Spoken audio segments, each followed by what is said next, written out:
संत शिरोमणी सावता महाराज यांची पुण्यतिथी मनमाड व नांदगाव येथे उत्साहात साजरी करण्यात आली। संत शिरोमणी श्री सावता महाराज मंदिरात आकर्षक फुलांची सजावट करण्यात आली होती। तर सकाळी श्री संत सावता महाराज यांच्या मूर्तीला अभिषेक, महापूजा तसेच सत्यनारायण पूजेचे आयोजन करण्यात आले होते। श्री संत सावता महाराज प्रतिमेचे अश्वरथातून नगर प्रदक्षिणा काढण्यात आली। हातात ध्वज, टाळ, मृदुंगाच्या गजरात हरिनामाचा गजर, मिरवणुकीत समाज बांधव तसेच डोक्यावर तुळशी वृंदावन घेऊन महिला सहभागी झाल्या होत्या। दुपारी महाप्रसादाचेही आयोजन करण्यात आले होते। महात्मा फुले माडी समाज मित्रमंडळाचे अध्यक्ष किरण गायकवाड, उपाध्यक्ष नीळकंठ त्रिभुवन, कार्याध्यक्ष योगेश म्हस्के, खजिनदार चंद्रकांत मोकड, सहखजिनदार गिरीश देवरे, सचिव शुभ माहेर यांच्यासह समाज बांधवांनी संयोजन केले।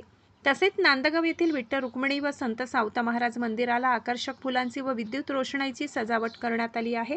विविध रंगीबेरंगी फुले, आकर्षक पुष्परचना आणि सजावटीमुळे मंदिर परिसराला भक्तिमयी आणि प्रसन्न वातावरण प्राप्त झाले। विविध धार्मिक कार्यक्रमांचे आयोजन करण्यात आले असून दर्शनासाठी भाविकांची मोठी गर्दी होत आहे।